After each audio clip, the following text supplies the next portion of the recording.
السلام علیکم دوستوں، میں ہوں آپ کا ہوسٹ اور آپ دیکھ رہے ہیں ہارر سٹوریز ود آغا۔ تو دوستوں، آج کی کہانی کا دوسرا پارٹ شروع کرتے ہیں۔ رات کا پچھلا پہر تھا، میں دروازہ کھول کر باہر نکل گیا۔ چاند پہاڑیوں کی چوٹیوں پر نمودار ہو چکا تھا۔ میں دوبارہ اندر واپس آ گیا، اس کے خراٹے اسی طرح کمرے میں گونج رہے تھے۔ میں نے اس کو جگایا اور وہ ہڑبڑا کر اٹھ گیا۔ کیا ہوا؟ کیا بات ہے؟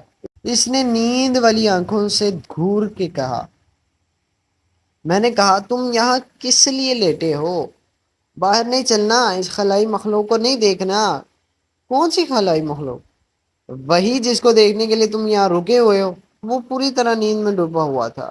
پھر میں نے اس کو یاد دلایا اور کچھ دیر غور کرنے پر اس کو یاد آ گیا اور وہ اٹھ کر کھڑا ہو گیا، اور پھر ہم دونوں کمرے سے باہر نکل آئے۔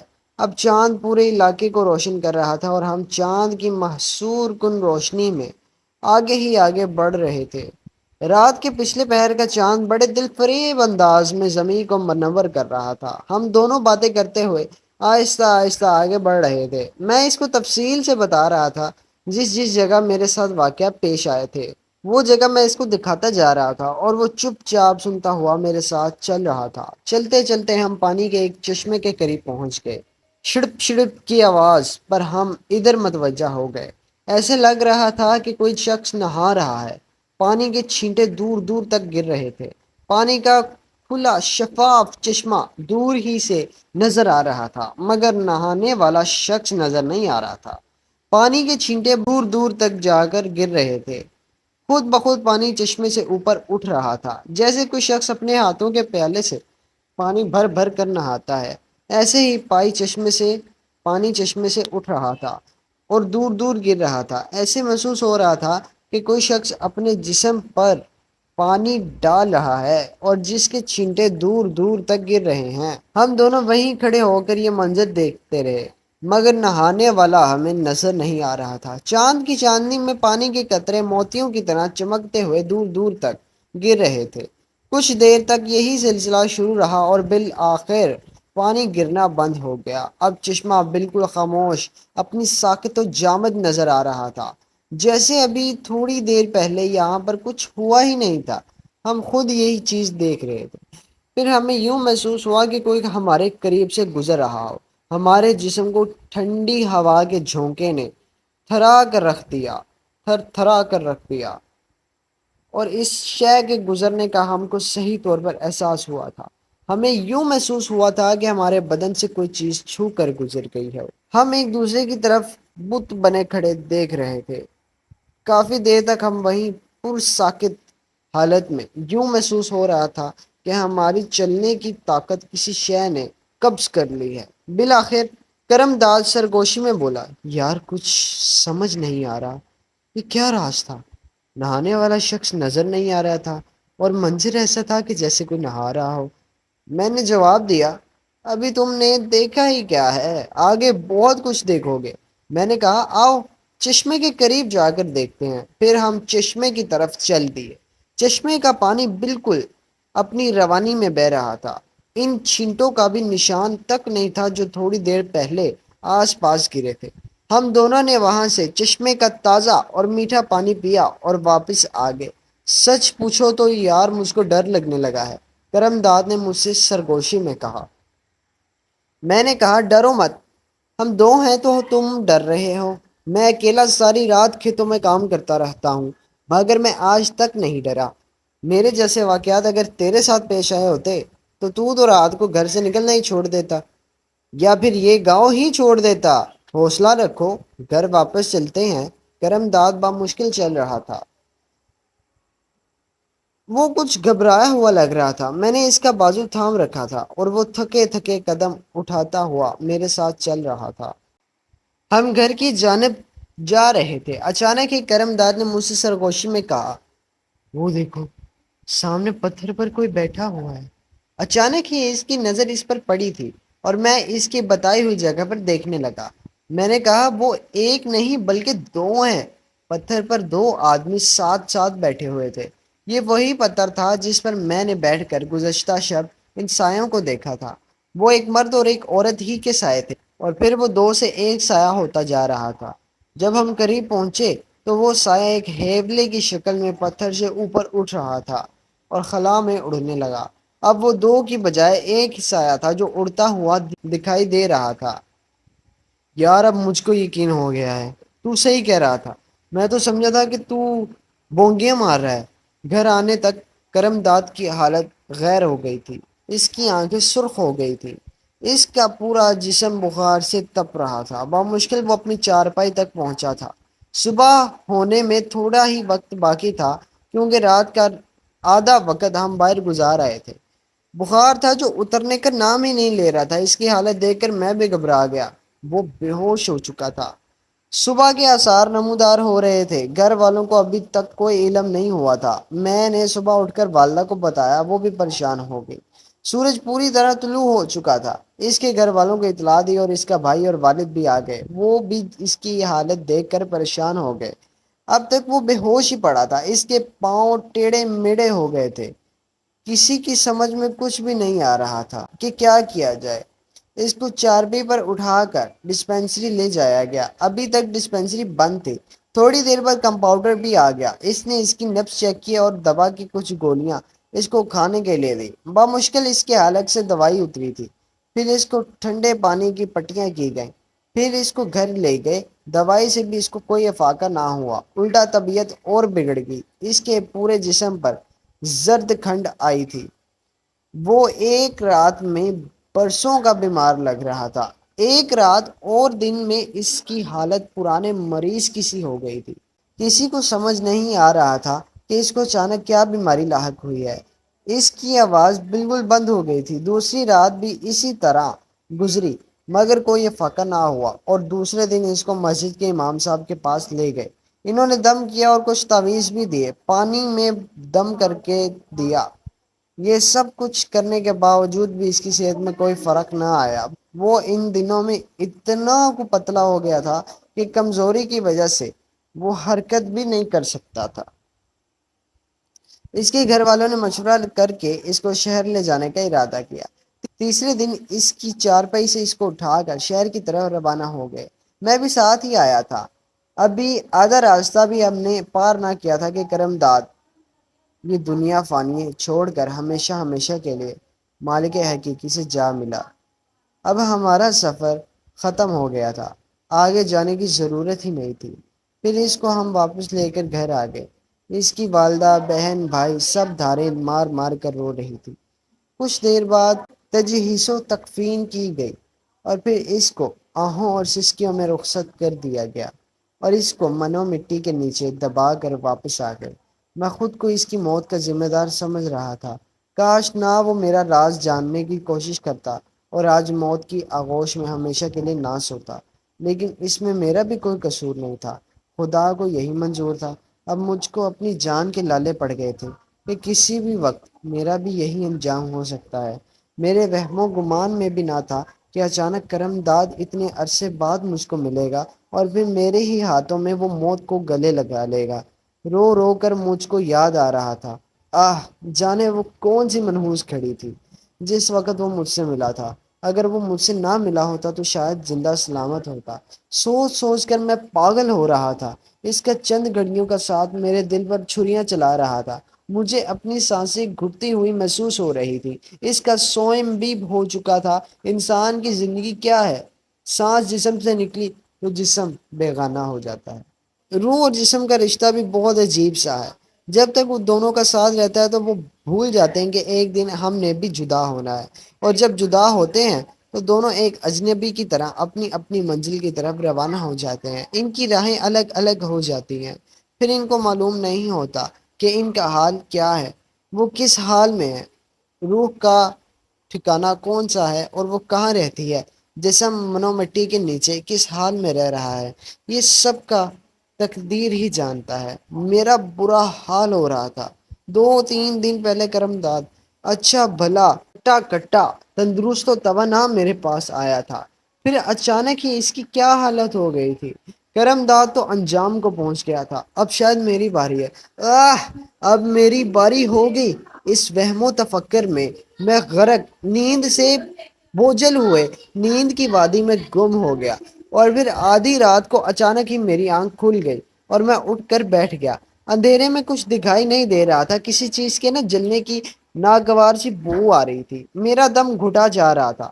میں نے اٹھ کر لالٹین جلائی۔ لالٹین کی روشنی میں کمرے کے اندر دھواں ہی دھواں پھیلا نظر آ رہا تھا۔ میں کھانستا ہوا دروازے تک پہنچا اور دروازہ کھول کر باہر نکل گیا۔ باہر نکل کر مجھ کو کچھ سکون کا احساس ہوا اور میں لمبی لمبی سانسیں لینے لگا۔ میری نگاہیں سامنے کی طرف اٹھ گئی۔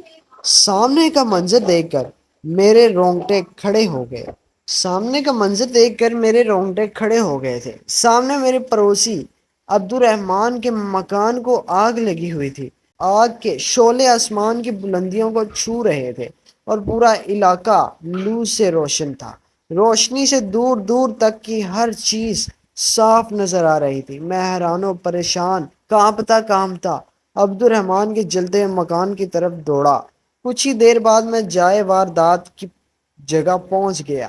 یہ دیکھ کر میری آنکھیں پھٹی کی پھٹی رہ گئیں۔ مکان صحیح و سالم حالت میں اپنی جگہ امن و امان سے کھڑا میرا منہ دیکھ رہا تھا، اور میں ہکا بکا اس مکان کو دیکھ رہا تھا جس کو میں جلتے ہوئے دیکھ کر بھاگم بھاگ وہاں تک پہنچا تھا، لیکن مکان کو تو آگ نے چھوا تک نہیں تھا۔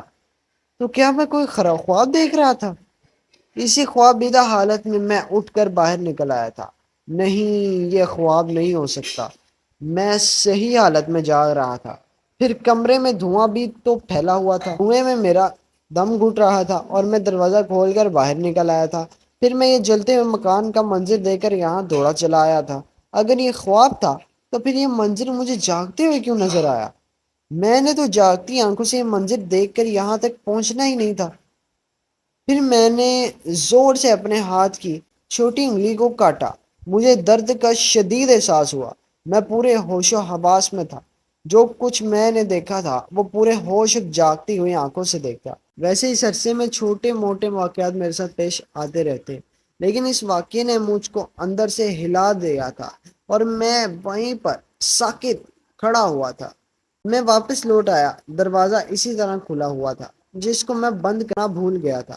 میں اپنے کمرے میں داخل ہو گیا اور دروازہ بند کر دیا۔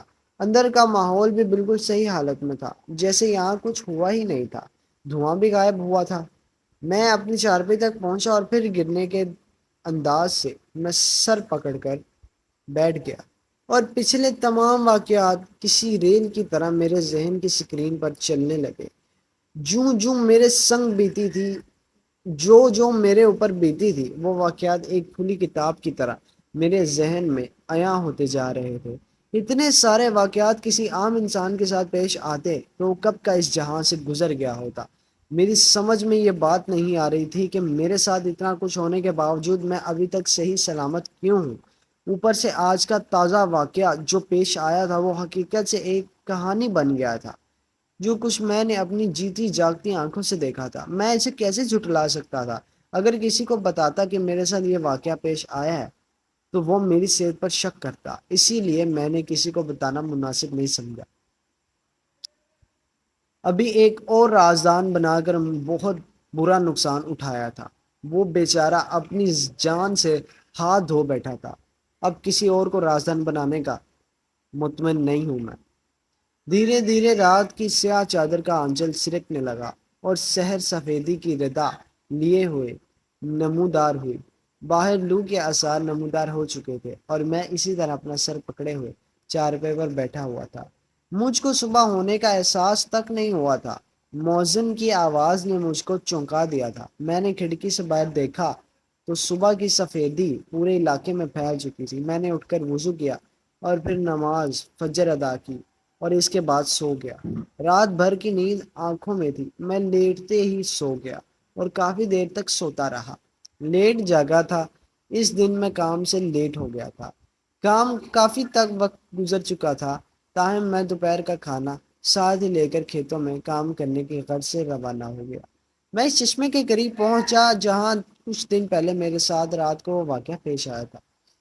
اس خونی چشمے نے میرے دوست کی جان لے لی تھی۔ دوپہر کا وقت تھا اور مجھ کو اس جگہ سے کچھ خوف سا محسوس ہو رہا تھا۔ حالانکہ سورج اپنے پورے جوبن پر روئی زمین کے ذرے ذرے کو اپنی پوری آب و تاب سے منور کر رہا تھا۔ مجھے پیاس لگ رہی تھی، میں نے ڈرتے ڈرتے وہاں سے پانی پیا اور کچھ بوتل میں بھر کر ساتھ لے لیا کہ کھانے کے وقت کام آئے گا۔ جس جگہ پر میں نے کام کرنا تھا وہاں پر پانی نہیں تھا، اس لیے پانی وہاں سے بھر کر ساتھ لے آیا۔ میں نے کھیت میں پہنچ کر کھانا کھایا اور پانی کی بوتل ایک درخت کی شاخ پر لٹکا دی اور خود کام کرنے لگا۔ دوپہر تک کام کرتا رہا۔ مجھے تھوڑی تھوڑی بھوک لگ رہی تھی، میں نے کام بند کر دیا اور اسی درخت کی چھاؤں تلے بیٹھ کر کھانا کھانے لگا۔ پانی کی طلب ہوئی تو میں نے بوتل کا ڈھکن کھول کر بوتل منہ سے لگا لی اور ابھی 2 گھونٹ ہی پانی پیا تھا کہ مجھ کو پانی کا ذائقہ کچھ بدلا بدلا سا لگا اور ساتھ ہی ناگوار سی بدبو بھی آنے کا احساس ہوا۔ بوتل فوراً منہ سے ہٹا لی اور تھوڑا سا پانی زمین پر گرا دیا۔ میں یہ دیکھ کر حیران رہ گیا، پانی کے بدلے سرخ رنگ کا سیال زمین پر گر رہا تھا۔ میں نے غور سے دیکھا تو وہ خون تھا۔ مجھے الٹی آنے لگی۔ میں نے جو کچھ تھوڑا بہت کھایا تھا وہ تمام کا تمام حلق سے الٹ دیا۔ میرے منہ سے سرسبز رنگ کا پانی اور سفید جھاگ نکل رہا تھا۔ میں بہت گھبرا گیا تھا۔ میں نے پانی والی بوتل دور پھینک دی تھی اور اپنا منہ صاف کرنے لگا۔ منہ کا عجیب سے ذائقہ ہو گیا تھا، تو یوں محسوس ہو رہا تھا کہ جیسے میں نے ابھی ابھی تازہ خون پیا ہے۔ تاہم دل کو کچھ قرار سا آ گیا تھا، ہلکی ہلکی ہچکی لینے لگا تھا، مگر الٹی آنا بند ہو گئی تھی۔ روٹی رومال میں لپیٹ کر باندھ دی تھی۔ اب میری بھوک و پیاس ختم ہو چکی تھی اور میں سوچ میں پڑ گیا کہ یہ کیا ماجرا ہے۔ جب میں نے بوتل میں پانی بھرا تھا کتنا شفاف اور میٹھا پانی تھا، اور میں نے پانی پیا بھی تھا۔ اس وقت سب کچھ ٹھیک ٹھاک تھا۔ یہ کیسے ہو سکتا ہے پانی کا رنگ بدل جائے؟ پھر میں نے یہ سوچا کہ اتنے بڑے واقعات رونما ہوتے ہیں جن کو انسان دیکھ کر حوصلے اس کے پست ہو جاتے ہیں۔ یہ بھی ان میں سے ایک واقعہ ہو سکتا ہے۔ اس میں پریشان ہونے والی کیا بات ہے؟ شکر ہے کہ میں نے وہ تمام پانی پی نہیں لیا تھا۔ اگر تمام پانی میرے معدے کے اندر پہنچ گیا ہوتا تو معلوم نہیں میرا کیا حشر ہوتا۔ میں اٹھ کر کھڑا ہو گیا۔ میں خود کو کچھ سست سست سا محسوس کر رہا تھا۔ میں نے سب کچھ بھلا کر کام کی طرف توجہ دی اور کام میں مصروف ہو گیا۔ شام تک کام کرتا رہا۔ اب میری حالت بہتر ہو چکی تھی۔ میں شام سے پہلے ہی کام ختم کر کے گھر واپس لوٹ آیا تھا۔ ابھی شام ڈھلنے میں کچھ وقت باقی تھا۔ گاؤں میں لوگوں کی اتنی آمدرفت نہیں ہوتی تھی جتنی شہر میں ہوتی ہے۔ گاؤں میں شام کے وقت گائے بگائے کوئی شخص چلتا ہوا، بڑی مشکل کوئی شخص چلتا ہوا نظر آتا تھا۔ میں کھیتوں کے بیچوں بیچ ہوتا ہوا گزر رہا تھا۔ شام کے آثار نمودار ہو رہے تھے۔ اچانک ہی مکئی کے کھیت میں سے ایک شخص نمودار ہوا اور میرے آگے آگے چلنے لگا۔ میں اسے دیکھ کر حیران ہوا تھا کہ یہ اچانک کون شخص میرے سامنے آ گیا ہے۔ میں اس کا چہرہ نہیں دیکھ سکا تھا۔ وہ اچانک ہی نکل کر میرے آگے چلنے لگا تھا اور وہ اتنا بے دھیانی سے چل رہا تھا کہ اس نے میرے وجود تک کو بھی نظر انداز کر دیا تھا۔ میں نے یہ سوچا کہ کچھ چور چکا ہوگا، چھلیاں توڑنے کی خاطر کھیت میں گھس گیا ہوگا اور میری موجودگی کے آثار دیکھ کر بھاگ گیا ہوگا۔ بہرحال میرے آگے آگے چل رہا تھا، میں بھی خاموش اس کے پیچھے پیچھے چل رہا تھا۔ میں نے اس کو بلانے کی زحمت نہ کی۔ شام کا اندھیرا پھیل گیا تھا۔ آگے جا کر ایک راستہ دوسرے طرف بیلے کی طرف مڑتا تھا۔ وہ اس راستے کی طرف مڑ گیا۔ میں نے سوچا اس وقت اس شخص کا بیلے کی طرف کیا کام ہے؟ اس کو تو آبادی کی طرف جانا چاہیے تھا جہاں پر گھر ہے۔ تھوڑا سا آگے جانے پر اس نے پیچھے مڑ کر دیکھا تو اس پر جیسے ہی میری نظر پڑی میں ہکا بکا رہ گیا۔ اس اندھیرے میں بھی میں نے اس شخص کو پہچان لیا تھا۔ وہ 100% کرمداد تھا۔ ایک لمحے میں میں نے اس کو پہچان لیا تھا۔ میرے اوساں خطا ہو گئے، مجھ پر کپ کپی طاری ہو گئی۔ یہ کیسے ہو سکتا ہے؟ یہ تو مر گیا تھا، یہ زندہ کیسے ہو گیا؟ کیا کوئی مردہ بھی زندہ ہو سکتا ہے؟ آج پہلی بار میں نے اپنی آنکھوں سے ایسا ہوتے ہوئے دیکھا تھا۔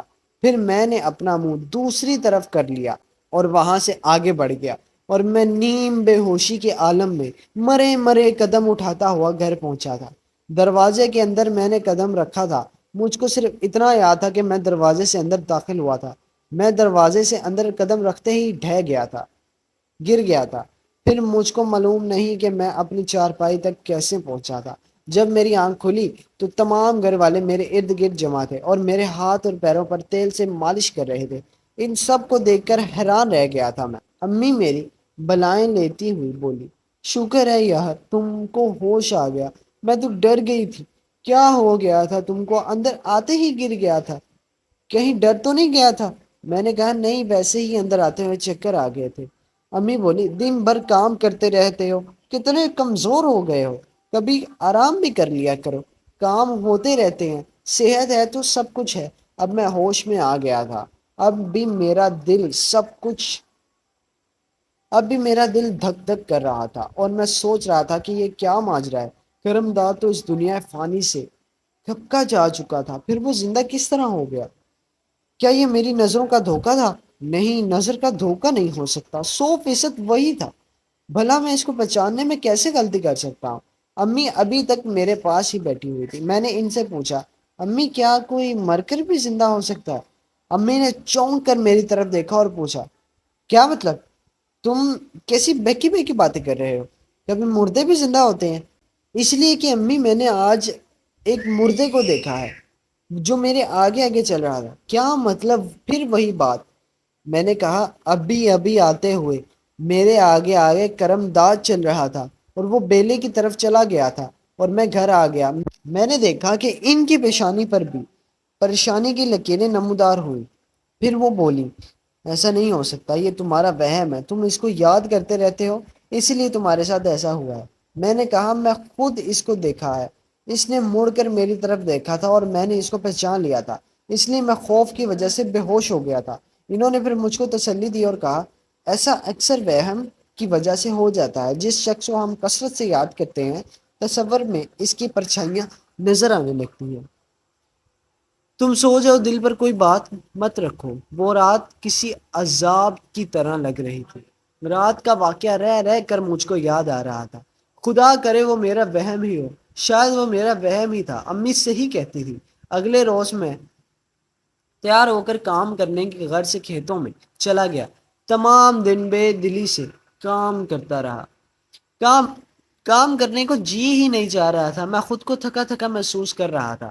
آج میں بہت جلد ہی گھر واپس آ گیا تھا۔ میں اکیلا تھا، کام بہت تھا جو مجھے ہی کرنا تھا، دوسرا کوئی بھی ہاتھ بٹانے والا نہیں تھا۔ اگر گھر بیٹھ جاتا تو کام کرنے والا کوئی نہ ہوتا، اگر گھر بیٹھ جاتا تو کام کون کرتا، اس لیے مجبوراً مجھ کو کام کرنا پڑتا تھا۔ 2 دن بڑے سکون سے گزرے تھے۔ اب میں نے حالات سے مقابلہ کرنا سیکھ لیا تھا، میرے اندر کا خوف کم ہو گیا تھا۔ میں نے سوچا کہ اگر میں یوں ہی ڈرتا رہا اور میرے ساتھ ایسا ہی ہوتا رہا تو پھر زندہ رہنا مشکل ہو جائے گا۔ جیسے بھی حالات ہوں میں ان سے مقابلہ کروں گا۔ اور رات کو بھی میں بیٹھا ہوا ایک ڈرونی کہانی پڑھ رہا تھا۔ میرے ہاتھ میں ایک ڈرونی کہانیوں کی ایک کتاب تھی جس میں خوفناک کہانیاں لکھی ہوئی تھی۔ میں ایک خوفناک کہانی پڑھ رہا تھا۔ اس کہانی کے ٹائٹل میں 2 خوفناک تصویریں تھیں جو ایک مرد اور ایک عورت کی تھی۔ میں بڑی محویت سے کہانی پڑھ رہا تھا کہ اچانک ہی میرے ہاتھ میں تھر تھراہٹ سے پیدا ہوئی اور میرا ہاتھ ہلکا ہلکا سا کانپنے لگا۔ ہاتھ میں پکڑی ہوئی کتاب آہستہ آہستہ پھڑپھڑانے لگی جیسے کوئی جاندار چیز ہاتھ میں کانپ رہی ہو۔